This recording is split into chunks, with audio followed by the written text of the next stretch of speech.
اور اولاد یعقوب پر پوری کرے گا۔ بے شک تمہارا پروردگار سب کچھ جاننے والا اور حکمت والا ہے۔ ہاں، یوسف اور ان کے بھائیوں کے قصے میں پوچھنے والوں کے لیے بہت سی نشانیاں ہیں۔ جب انہوں نے آپس میں تذکرہ کیا کہ یوسف اور اس کا بھائی ابا کو ہم سے زیادہ پیارے ہیں، حالانکہ ہم جماعت کی جماعت ہیں، کچھ شک نہیں کہ ابا صریح غلطی پر ہیں، تو یوسف کو یا تو جان سے مار ڈالو یا کسی ملک میں پھینک آؤ، پھر ابا کی توجہ صرف تمہاری طرف ہو جائے گی اور اس کے بعد تم اچھی حالت میں ہو جاؤ گے۔ ان میں سے ایک کہنے والے نے کہا کہ یوسف کو جان سے نہ مارو، کسی گہرے کنویں میں ڈال دو کہ کوئی راہگیر نکال کر اور ملک میں لے جائے گا، اگر تم کو کرنا ہے تو یوں کرو۔ یہ مشورہ کر کے وہ یعقوب سے کہنے لگے کہ ابا جان، کیا سبب ہے کہ آپ یوسف کے بارے میں ہمارا اعتبار نہیں کرتے، حالانکہ ہم اس کے خیر خواہ ہیں؟ کل اسے ہمارے ساتھ بھیج دیجئے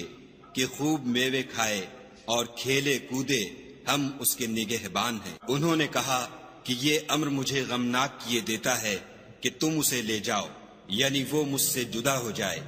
اور مجھے یہ بھی خوف ہے کہ تم کھیل میں اس سے غافل ہو جاؤ اور اسے بھیڑیا کھا جائے۔ وہ کہنے لگے کہ اگر ہماری موجودگی میں کہ ہم ایک طاقتور جماعت ہیں اسے بھیڑیا کھا گیا تو ہم بڑے نقصان میں پڑ گئے۔ غرض جب وہ اس کو لے گئے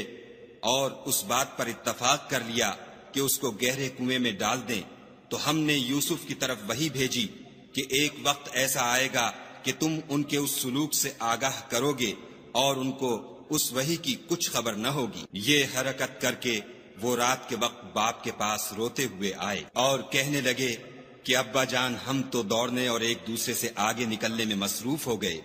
اور یوسف کو اپنے اسباب کے پاس چھوڑ گئے تو اسے بھیڑیا کھا گیا،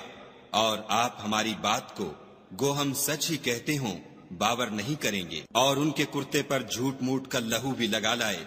یعقوب نے کہا کہ حقیقت